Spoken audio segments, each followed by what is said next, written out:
Assalamualaikum warahmatullahi wabarakatuh. Ang kalinaw o grasya, kaluoy ni Allah subhanahu wa ta'ala, maanaa ka natong tanan mga kaigsunan.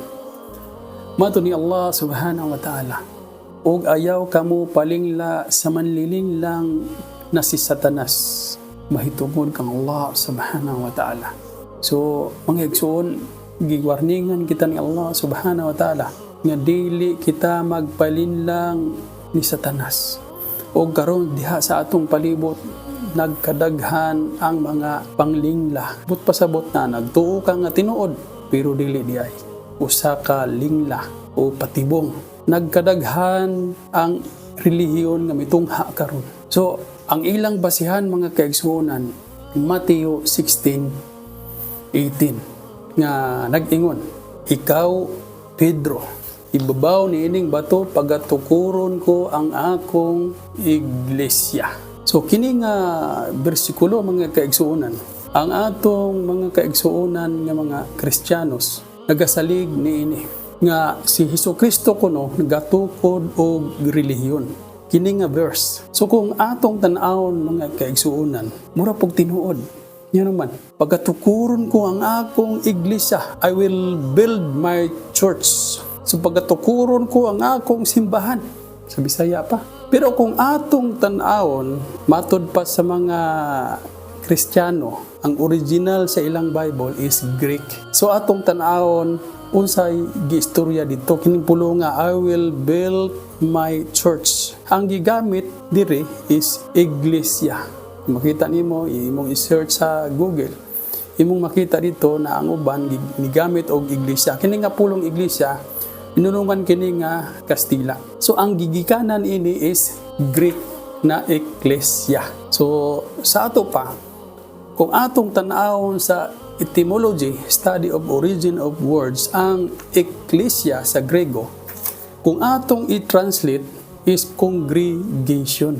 Dili siya church, kundi usa ka pundok. Matod pa atong basahon, ang ecclesia sa Greek, ang pasabot ini is congregation sa in English. A group of people who adhere to a common faith. Sa Bisaya pa, kini usa ka grupo sa mga tao nga nagsunod sa usa lamang ka pagtuo. Ang iglesia di ay dili siya church. So si Jesus di ay niya nang tungura, wala siya magtukod og relihiyon, kundi nagtukod siya, nagbuo o naghimo siyang usa ka pundok. So sato paduna na sila'y relihiyon, sila si Hesukristo. So iya lamang gipundok ning mga tawhana, ang mga apostoles, pero dili relihiyon. Tungod kay duna na sila'y relihiyon. Matod pa sa Mateo 5:17, matod ni Jesus, wala ako mag-anhi aron sa pagbungkag sa balaod ni Moises o sa mga propeta, kundi sa pagtuman niini. So but pasabot nga si Hesukristo wala magtukod og relihiyon, kundi iya lamang gisunod sa mga naunang mga propeta. Sa ato pa mga igsuon, si Jesus wala gatukod og relihiyon. Sa ubang version sa Bible, ningon dinhi nga naa sa version sa Tree of Life version, TLV. And I also tell you that you are Peter. Upon this rock, I will build my community. So, sakto ning pagka-translate nga instead nga church, ang ilang gamiton church, aron mapahaom sa ilahang relihiyon nga si Jesus kuno gatukod og relihiyon. Pero dito sa ang meaning day sa ecclesia sa Grego, dili church kundi congregation, assembly o community. So sa ato pa atong gitan-aw, dapat unta ang gamiton my community, my assembly. I will build my assembly or I will build my community. So sa ato pa si Jesus wala gatukod og relihiyon, kundi ang iyang gipundok, ang iyang gitukod, ang iyang gibuo mao ang komunidad. Unsay purpose? Naapod mabasa diha sa ilahang Biblia. Nga matod pa sa Marcos 3:14. At naghalal siya ng 12 apostoles. Bakit? Upang sila'y makisama sa kanya at upang sila'y suguin niyang magsipangaral. So ang purpose nga nung iyang gibuo, ang iyang komunidad, ang iyang pundok, di man na to, dili relihiyon, kung dili pundok. Doon na sila ay relihiyon. Sama bagod ini mga igsoon. Ang kada relihiyon doon ay magtatabang. Pananglit, ang Catholic Church. So, example lang ni siya. Doon na siya magtatabang. Mutabang og sangyaw, mutabang og unsay kalihukan sa simbahan. So, halimbawa, Catholic Church, doon na siya daghang mga magtatabang. Usa na ini ang CFD, Catholic Faith Defender. Wala ka na magpasabot nga naghimo sila og pundok, naglain sila relihiyon, wala mga igsoon.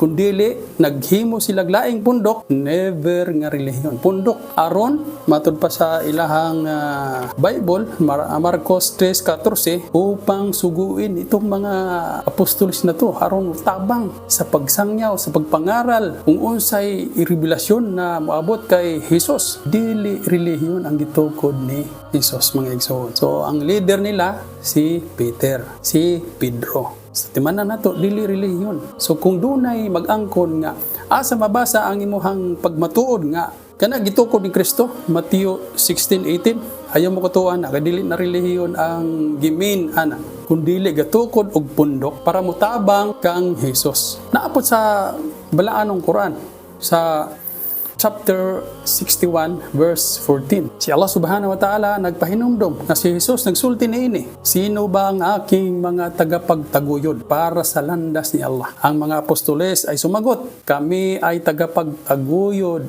ni Allah. So klaro mga igsoon na bisan diha sa balaanong Quran, si Jesus nagsulti, iyang gitigo mga apostoles. Para unsa aron mutabang kay Jesus sa pagpangaral, sa pagpanudlo. Kay dili matabang og siyang usa. So, sukon ang atong mga kaigsuonan, ilag yung i-insist na tinukod ni Kristo ang ilang relihiyon. Mugamit sila encyclopedia. So, external evidence silang gamiton. So, naag yung mabasa na ang Roman Catholic, example, na tinukod ni Jesucristo. So, kini external evidence. So, buot pasabot external, musupport lamang sa internal. Pero, atong napamatud-an, ang iyang gisuportahan, ang Mateo 16:18, wala musuporta. Nga naman, wala gimain na relihiyon, kundi pundok. So, kining external evidence na si Jesus kuno ang gatukod, dili siya dawaton. Nga naman, walay pagmatuo diya sa internal evidence. Sato pa, ang dapat munta nga maguna, mao ang ilahang pulong sa Dios kining sa Bible. Ugaling kay ang Bible sa Mateo 16:18 wala siya gamin og relihiyon. So sato pa, ang ebidensya nga encyclopedia dili siya dawaton. Kay igura man siyang musuporta kay external evidence man Ang pinaka-main na dapat nga ebidensya ang internal evidence, pero dili siya gamin og relihiyon. So ang encyclopedia nga ilang iduso unta isuporta, dili siya dawaton. Nga naman, wala gamin ang Mateo 16:18 o relihiyon, kundi pundok lamang. So doon na sila relihiyon. Kung si relihiyon ni Jesus o mga apostoles, ang relihiyon nila ni Moises, ang relihiyon nila ni Abraham. Bisan si Abraham ana sa balaanong Quran nagaingon, nagpahimangno sa iyahang mga anak. Naingon diha sa balaanong Quran, wa wasabiha Ibrahimu banihi wa Yaquba ya baniya innallaha astawa lakumud-din fala tamutuna illa wa antum muslimun. Naingon si Abraham ngadto sa iyang mga anak, kinsa ni anak ni Abraham, si Ismael o si Isaac, nga dili sila mawala sa relihiyon ni Abraham nga unsa? Islam. Si Allah subhanahu wa ta'ala nagaingon ana, ang iyang relihiyon Islam, inna dina indallahil Islam. So si Abraham, usaman ka Muslim, Islam man siya. Si Allah subhanahu wa ta'ala gihapon ang gatug-an niya na. Ma kana Ibrahimu Yahudiyan wala Nasraniyan, walakin kana hanifan musliman wa ma kana minal musyrikin. Si Abraham dili siya Hudyo, dili Kristiyano, kundi usa lamang siya ka tulid nga Muslim, hanifan musliman. O dili siya apil sa mga nag-ampo o Diyos-Diyosan. So sa ito pa ang relihiyon ni Abraham, Muslim. O nasunod usab ni Jacob, o gipangaral o gipasunod usab kana ni Jacob sa iyang mga anak. Kining dusi kabanay. Wa Yaquba ya baniya inna Allah astafa lakumudina fala tamutuna illa wa antum muslimun. Nga kamo, nga akong mga anak, nga dili kamo mahiabtan sa kamatayon nga wala sa Islam. Kinahanglan magbabilin kamo sa Islam. Ug ayaw ninyo pasagdi nga kamo mahiabtan sa kamatayon nga dili yung mga Muslim. So, kini nga relihiyon ni Abraham o nila ni Jesus o nila ni Moises, Islam.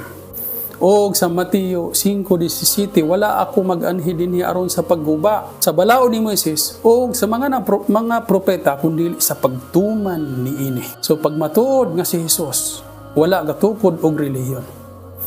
Kung si Jesus gatukod og relihiyon, sample, dili gyud mapugngan nagatukod gyud siya og relihiyon, contradiction ka. Nga naman, si Jesus ang iyahang purpose sa iyahang pag-anhi dinhi sa kalibutan, ang iyang mensahe para lamang sa nawawalang tupa sa bayan ng Israel. So sa ato pa di ay ang mensahe ni Jesus, ang iyang prophethood didto lamang sa nawawalang tupa sa bayan ng Israel, dili pangkalahatan, dili universal.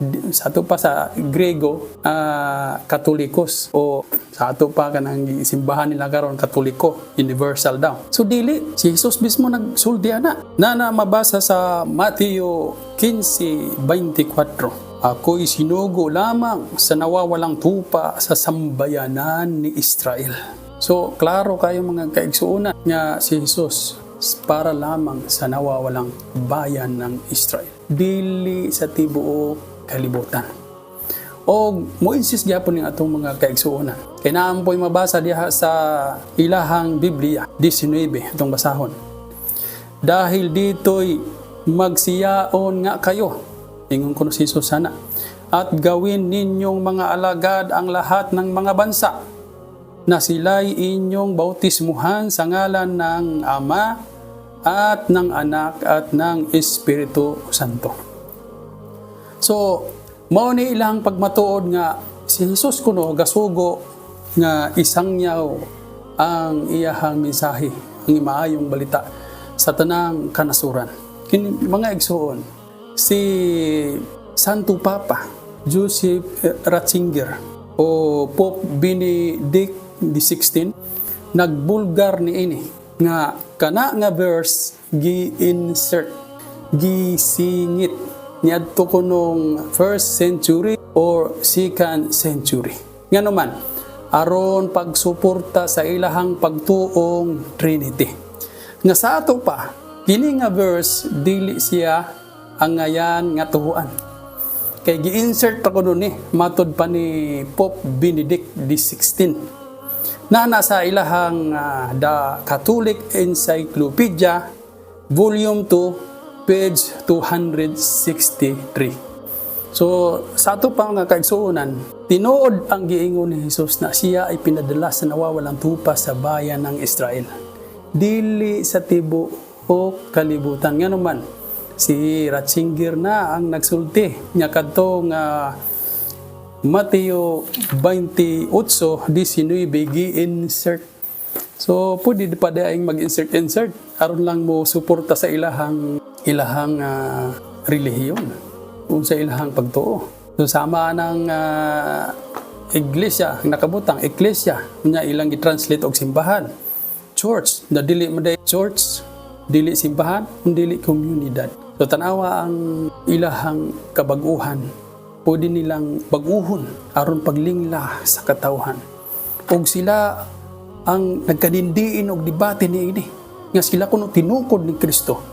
So dinhi pa lang sayop nga man, dili religion, dili pagtuo ang iyahang gitukod, komunidad.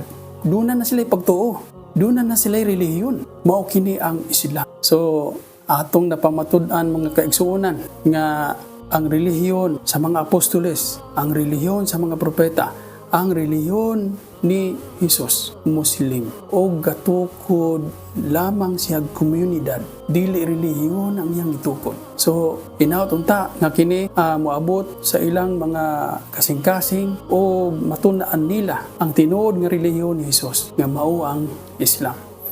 Dili lang ko gutob o mag-ingon ako kaninyo o kalinaw Assalamualaikum warahmatullahi wabarakatuh.